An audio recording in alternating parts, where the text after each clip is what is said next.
ازيكم يا شباب، عاملين ايه؟ في فيديو جديد من قناه شروحات 1 اكس بت. انا اخوكم ايهاب.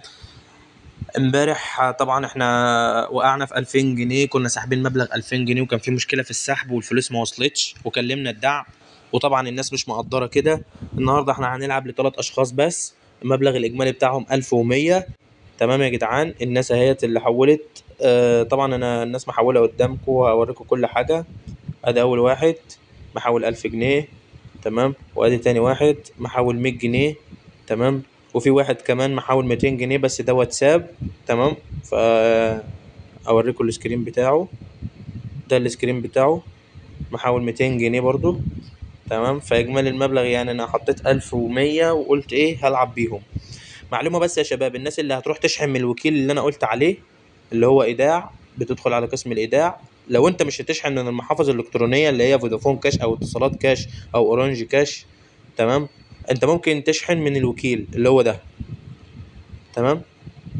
بتضغط عليه كده بيحولك متابعة، بتدخل واتساب بيحولك على الشات بتاعه على طول. الراجل اللي انا بعت له سكرين بال 1100 هو اداني الاي دي، تمام. بس لما تيجي تسحب هو يسحب لك، ما تروحش تسحب من المحفظه زي ما بتسحب في العادي. لا، انت بتكلمه بتقول له عايز اسحب، هو هيسحب لك وهيبعت لك على الكاش بتاعك. ومضمون وثقه يا شباب، ومحدش يقلق من حاجه، تمام، لان ده الابلكيشن هو اللي حاطه وعمره ما هينصب عليك. طيب النهارده احنا هنبدا الفيديو بسم الله الرحمن الرحيم. هنلعب ب 1100، هنوصل الرقم اي حاجه وهنخرج. تمام. هنبدا اول دور ب5 جنيه،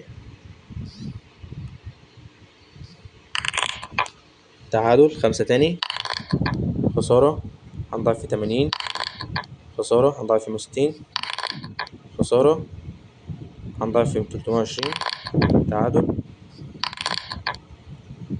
كمان دور، كمان دور، 1800 ننزل ل5، تمام. خسارة، تعادل، خسارة في 80، في 160، في 160 تاني، مكسب في 160 تاني، مكسب 2050 يا شباب. طلعنا الفلوس 2050 في أقل من دقيقتين، طلعنا الفلوس 2050. تمام يا شباب، احنا كده حققنا التارجت بتاعنا وشكرا جدا ليكم. بس كنت بوريكم الطريقة في لعبة واحدة احنا حققنا، احنا ممكن ندخل لعبة تانية بس احنا مش عايزين نجازف عشان دي فلوس ناس. فانا هخرج من الفيديو دلوقتي وهروح اكلم الناس وابعت لهم الفلوس. طبعا انا دلوقتي هبعت لهم وانا معاكم في الفيديو، بما ان الفيديو مش طويل فانا هبعت لهم وانا معاكم في الفيديو. فانا دلوقتي هوقف الفيديو لحد ما اظبط الدنيا مع الناس وهشغل الفيديو تاني.